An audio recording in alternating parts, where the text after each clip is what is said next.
Aujourd'hui, on va voir la notion d'héritage au niveau donc de la programmation objet. Alors, je vais repartir de l'exercice que j'avais commencé à la vidéo 12. Donc, si vous n'avez pas suivi les vidéos 12 et 13, je vous renvoie vers ces vidéos où j'avais créé donc la classe personnage avec la possibilité de lancer une attaque qui permet de diminuer la vie de l'attaqué et d'augmenter la vie de l'attaquant.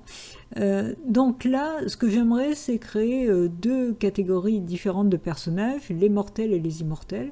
Donc les personnages mortels, ils verront, ils ont une propriété vie qui peut être augmentée ou diminuée.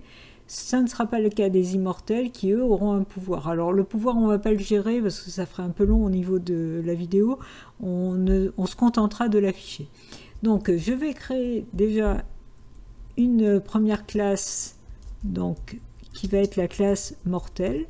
Alors, pour définir une classe qui hérite d'une autre classe, c'est très simple. Il suffit de préciser, donc, comme d'habitude, le nom de la classe, donc classe mortelle, et entre parenthèses, de préciser de quelle classe elle hérite. Donc là, quand une classe hérite d'une autre classe, en fait, elle hérite de tout le contenu de la classe mère. Donc je pourrais, si je crée un objet de type mortel, je pourrais accéder aux méthodes et même aux propriétés de la classe mère. Donc je vais tout de suite définir le constructeur. Alors, au niveau du constructeur, au moment où je vais créer un mortel, il faudra tout de même que je lui précise le nom. Et là, eh bien, ce nom, ce paramètre, il faut qu'il valorise la propriété nom, parce que qu'est-ce qu'il va y avoir de commun entre les mortels et les immortels? Donc, qu'est-ce qui va rester dans la classe personnage? Eh bien, il va rester le nom et la possibilité d'attaquer. Par contre, et le getter sur nom. Par contre, il n'y aura plus la vie, puisque la vie, ça sera spécifique aux mortels. Idem pour l'augmentation et la diminution de la vie, qui sera spécifique aux mortels. Et puis, dans les immortels, on rajoutera la notion de pouvoir. Donc, ça veut dire que si jamais ici, je faisais un truc du genre self underscore nom et égale nom, en croyant que ça me valorise le nom de la classe mère, de la classe personnage, eh bien je me trompe, parce qu'en réalité, là, je suis en train de créer une nouvelle propriété underscore nom qui est spécifique à la classe mortelle. Donc c'est pas comme ça que je vais pouvoir valoriser la propriété de la classe mère, puisque le fait de mettre self, on est bien d'accord que là, en fait, je suis dans la classe mortelle, hein, dans une instance de ma classe. Donc ça veut dire que pour pouvoir valoriser la propriété nom de la classe mère avec mon paramètre que je viens de recevoir au niveau du constructeur, il faut que je parte de la classe mère, personnage, point. Là, j'appelle le constructeur et je lui envoie donc les deux paramètres qu'il attend, donc self, et je lui envoie nom, qui est le paramètre que je viens de recevoir dans le constructeur de mortel. Donc le paramètre du constructeur de mortel va aller dans le paramètre du constructeur de personnage et va du coup correctement valoriser la propriété underscore nom qui est dans personnage. En ce qui concerne la vie, ben, la vie, elle a plus de raison d'être ici, donc je vais l'enlever voilà, du constructeur de la classe mère, et je vais le mettre dans le constructeur de la classe vie, puisque la vie ne sera que pour les mortels. Du coup, alors, j'ai pas mis le commentaire, ça pourrait être sympa, voilà, constructeur. Du coup, l'augmentation et la diminution de la vie, évidemment, tout ça, il n'y a plus de raison que ce soit ici, et ça va être transféré ici, dans la classe mortelle, ok. Le getter survie, pareil, donc je le vire d'ici et il concerne uniquement la classe mortelle. Idem pour évidemment la propriété, la pseudo-propriété qui permet d'accéder de façon plus propre, on va dire, au getter. Voilà, donc là j'ai fait les petits transferts que je voulais faire de façon à ce que... Alors, je vais enlever ce commentaire, du coup ça fait trop long. Donc du coup vous voyez que dans la classe personnage, Dans mon constructeur, je ne fais que valoriser le nom. J'ai toujours la possibilité d'attaquer. On verra ensuite comment modifier cette méthode. Et puis, j'ai toujours mon getter surnom. Et c'est tout au niveau de la classe personnage. Et ma classe mortelle, elle permet donc de créer un personnage de type mortel. Donc, le nom est valorisé dans la classe personnage. Et puis, la vie est valorisée directement dans le constructeur. Et puis, j'ai l'augmentation, la diminution de la vie et le getVie. Ok, alors maintenant je vais créer ma deuxième classe que je vais appeler, donc c'est la classe des immortels.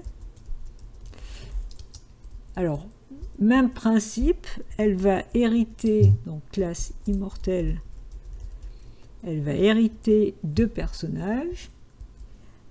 À l'intérieur, je vais définir le constructeur.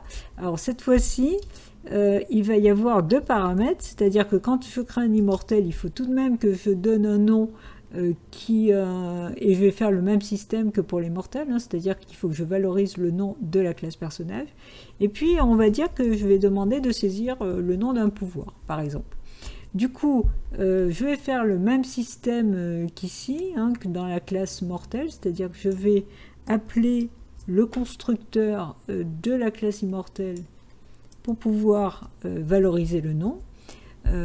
Par contre, ce que je vais créer en local, c'est une propriété pouvoir. Donc, je vais y arriver. Voilà, pouvoir qui va recevoir le paramètre pouvoir. Donc là, je crée une propriété en local. Ok, donc une fois que j'ai fait ça, ben, je vais faire le même principe. Alors, je mets un commentaire. Je vais faire le même principe, c'est-à-dire le getter. Donc ça, c'est le constructeur. Et je vais créer le getter sur pouvoir. Alors, j'ai pas besoin de faire de getter sur nom, hein, puisque le getter sur nom, il est dans la classe mère. Hein. Donc là, je vais faire un getter sur le pouvoir. Donc, je vais faire le get pouvoir. Get pouvoir. Qui ne fait que retourner bien le pouvoir. Donc, self._pouvoir. Et derrière, évidemment, je fais ma pseudo-propriété qui facilite avec property. Et entre parenthèses, je lui affecte le get pouvoir en enlevant la double parenthèse. Donc ça, c'est mon getter sur pouvoir. Getter sur pouvoir. Voilà. Alors maintenant, attention, revenons à l'attaque. Notre attaque, elle travaille sur un personnage, elle diminue la vie du personnage qui est attaqué, elle diminue de 2 et elle augmente la vie de 1 du personnage qui attaque. Mais attention, si jamais le personnage qui est attaqué est un immortel, on ne pourra pas accéder à la vie. Hein. Il va y avoir une erreur puisque la vie n'est que dans les personnages mortels. Ça veut dire qu'au moment de l'attaque, en gros, qu'est-ce qui va se passer? Ce qu'on veut, c'est que lorsque c'est un mortel qui attaque, quel que soit le personnage qui l'attaque, sa vie doit être augmentée. Lorsque c'est un mortel qui est attaqué, quel que soit le personnage qui l'attaque, que ce soit un mortel ou un immortel, sa vie doit diminuer. Mais lorsqu'il s'agit d'un immortel, on ne doit pas toucher à la vie. Il n'a pas de vie, donc on ne fera rien et on ne s'occupera pas, on affichera simplement le pouvoir, on ne fera rien de plus. Donc du coup, il faut que je fasse un test ici pour savoir en fait si le personnage que j'ai reçu en paramètre, si ce personnage c'est un personnage de type mortel, à ce moment-là, je diminue la vie, mais uniquement dans ce cas-là. Et là, j'ai une fonction qui s'appelle isInstance, qui me permet de vérifier le type d'un objet. Donc, je vais vérifier si un personnage est de type mortel. Donc, s'il est de type mortel, à ce moment-là, effectivement, je vais diminuer sa vie. Sinon, je ne fais rien. Si c'est un personnage de type immortel, je ne touche pas à la vie. Et de même ici, je vais faire la même vérification, c'est-à-dire que j'augmente la vie que des mortels. Donc je refais un isInstance, et là, ce n'est pas un personnage, mais c'est le personnage actuel dans lequel je suis, c'est-à-dire self. Si self est mortel, à ce moment-là, je vais m'occuper d'augmenter sa vie, sinon je ne fais rien si c'est un immortel. Voilà, donc là j'ai fait les modifications nécessaires au niveau des classes. Maintenant il va falloir que je m'occupe un petit peu du programme principal. Alors quelles sont les modifications que je veux faire au niveau du programme principal? Donc si je fais le choix 1, c'est-à-dire créer un nouveau personnage. Alors ok, je saisis son nom, mais ensuite il va falloir que je demande si on a affaire à un personnage mortel ou immortel. Du coup je vais faire une saisie où je demande en input, je vais demander, voilà, alors mortel, donc dans ce cas-là j'attends qu'on tape la lettre M, ou immortel, et j'attends la lettre I. Alors je vais simplement demander les lettres même en majuscule, on va simplifier les choses. Donc là, on demande, est-ce qu'on crée un personnage? On sait qu'on saisit le nom dans tous les cas, mais est-ce qu'on crée un personnage de type mortel ou immortel? Du coup, j'ai plus qu'à vérifier le type. Alors, si jamais c'est un immortel, parce que si c'est un mortel, je fais rien de plus.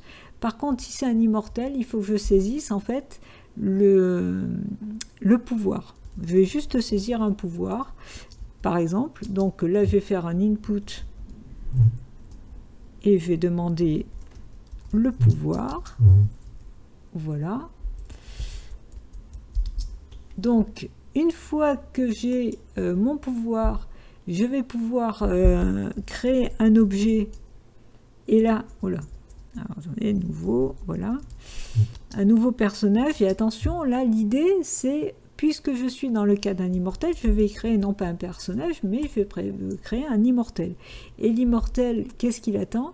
Ben, il attend en fait deux paramètres. Il attend le nom, et le nom, c'est ce que j'ai saisi juste au-dessus. Et en deuxième paramètre, il attend le pouvoir. Donc, le pouvoir que je viens de saisir. Par contre, si jamais je n'ai pas tapé I, mais j'ai tapé M, c'est-à-dire que j'ai affaire à un mortel, à ce moment-là, nouveau, l'objet ne va pas être de type immortel, mais de type mortel, et il attend simplement en paramètre un nom. Donc ça veut dire qu'une fois que je suis sorti de ce if, c'est-à-dire que dans tous les cas, j'ai créé un nouveau, qui est soit un objet de type immortel, soit un objet de type mortel. Et vous remarquez qu'ensuite, alors du coup cette ligne, elle n'a plus rien à faire là. Donc à la sortie de cette création, eh bien le nouveau qui est soit de type mortel, soit de type immortel, je l'ajoute à ma liste les personnages, sachant qu'une liste peut contenir tout à fait des objets de types différents. Donc une fois que j'ai fait ça, je vais pouvoir m'occuper maintenant de l'attaque. Alors, ce que j'aimerais, parce que ça risque de compliquer les choses si je fais autrement, ce que j'aimerais, c'est en fait afficher la liste des personnages comme je fais d'habitude, saisir le numéro de l'attaquant, le numéro de l'attaqué, et puis afficher à nouveau la liste des personnages, hein, plutôt que de refaire un print en précisant, parce que là il va y avoir des tas de conditions différentes, si l'attaquant est mortel ou immortel, etc. Donc cet affichage de liste de personnages, vu que je vais le faire deux fois, je vais du coup le transférer, enfin faire une fonction séparée, ça m'évitera de le faire deux fois. Donc avant mon programme principal, je vais créer une fonction d'affichage des personnages. Donc cette fonction, ça va être, alors je vais l'appeler affiche personnage, tout simplement. Affiche personnage. Et elle va recevoir une liste qui contient donc les personnages à afficher. Alors là, je vais du coup coller. Donc j'ai pas besoin de remettre ce commentaire, c'est la même chose. Donc je fais une boucle sur mes personnages, mais alors attention, si c'est un personnage donc de type mortel, je vais afficher la vie. Sinon, si c'est un immortel, je vais afficher le pouvoir. Donc je refais le même test que j'avais fait ici. Donc je vais reprendre tout simplement cette ligne. Et là, je refais le même test. Je regarde si un personnage que j'ai reçu ici lors de la boucle. À chaque tour de boucle, dans un personnage, j'ai un des personnages les personnages. Donc dans le cas où c'est un mortel, à ce moment-là, j'affiche effectivement son nom et sa vie. Donc ça, il n'y a pas de souci. Sachant que le nom va être récupéré non pas dans la classe mortel, mais bien ici. Et ça marchera puisque mortel hérite de personnage. Par contre, donc else, si j'ai affaire à un immortel, à ce moment-là, le print est un petit peu différent puisque au lieu d'afficher la vie, je vais afficher le pouvoir. Donc là, je mets la même chose ici. Hop, je me suis trompé. Voilà. Donc je copie et ici je mets, au lieu de mettre vie, je vais mettre pouvoir. Et j'affiche un personnage point pouvoir. Voilà. Donc là, du coup, l'affichage sera un petit peu plus sympathique. Donc au niveau de afficher les personnages, je vais appeler ma méthode affiche personnage et je lui envoie effectivement les personnages. Les personnages que j'ai créés au fur et à mesure, on est bien d'accord qu'à chaque fois, j'ai ajouté dans les personnages qui ont été saisis au fur et à mesure. Et du coup, je ferai la même chose ici, c'est-à-dire que je vais effacer cette ligne et je vais mettre, je refais affichage, afficher 10 personnages une fois que j'ai fait l'attaque. Voilà. Donc là, en gros, qu'est-ce qui va se passer? Il va m'afficher l'ensemble des personnages en m'affichant soit la vie, soit le pouvoir de chaque personnage. Puis je vais pouvoir saisir, si je fais donc le x2, je vais pouvoir saisir le numéro de l'attaquant, le numéro de l'attaqué. Je récupère les deux objets correspondants, qui peuvent être soit des mortels, soit des immortels. Je lance l'attaque qui marche quel que soit le type d'objet, puisque l'attaque se gère directement dans la classe personnage et toutes les classes héritent de personnages. Et puis j'afficherai à nouveau la liste des personnages. Ok, on va pouvoir tester si le programme fonctionne. Donc je lance l'exécution. On va monter un petit peu là, voilà. Donc si jamais je choisis créer un nouveau personnage, donc il me demande le nom. Il me demande s'il est mortel ou immortel. Alors imaginons que je mette immortel et que je mette un pouvoir. Voilà. Ensuite, je vais créer un autre personnage et cette fois-ci, je vais mettre version mortelle. Donc là, il ne me demande rien d'autre puisqu'il initialise la vie à 5 par défaut. Et là, maintenant, si je gère une attaque, vous voyez qu'il m'affiche, hein, grâce à la boucle, à la petite fonction qu'on a écrite ici. Voilà, donc grâce à cette fonction, il m'affiche bien, puisque le premier personnage est un personnage qui n'est pas de type mortel, il va dans le else, et il m'a affiché le pouvoir du personnage. Par contre, le deuxième personnage est de type mortel, et du coup, il m'a affiché la vie. Donc là, si je décide que le premier personnage, le 0, donc Yoda, attaque Dooku, qu'est-ce qui va se passer? Je réaffiche la liste, et vous voyez que, bon, j'ai pas utilisé le pouvoir, hein, c'est juste pour vous montrer qu'on affiche à chaque fois le pouvoir. Il n'y a pas de notion de vie pour un immortel. Par contre, Dooku a bien perdu un point de vie, parce que, effectivement, 2 points de vie, pardon, parce qu'il a été attaqué. Si jamais cette fois-ci, je le fais attaquer lui, donc cette fois-ci, je fais 1 qui attaque 0, à ce moment-là, vous voyez, il a gagné un seul point de vie, donc ça marche au niveau des personnages qui soient attaquants ou attaqués, il va gagner ou perdre de la vie. Par contre, le personnage immortel, lui, ça ne changera rien pour lui. Et vous voyez que nos classes ont bien hérité correctement de la classe mère pour pouvoir accéder, entre autres, à la propriété nom pour l'affichage et bien sûr à la méthode attaque pour attaquer. Voilà, ça en est terminé pour aujourd'hui, donc je vous dis à très bientôt et bien sûr pensez à coder.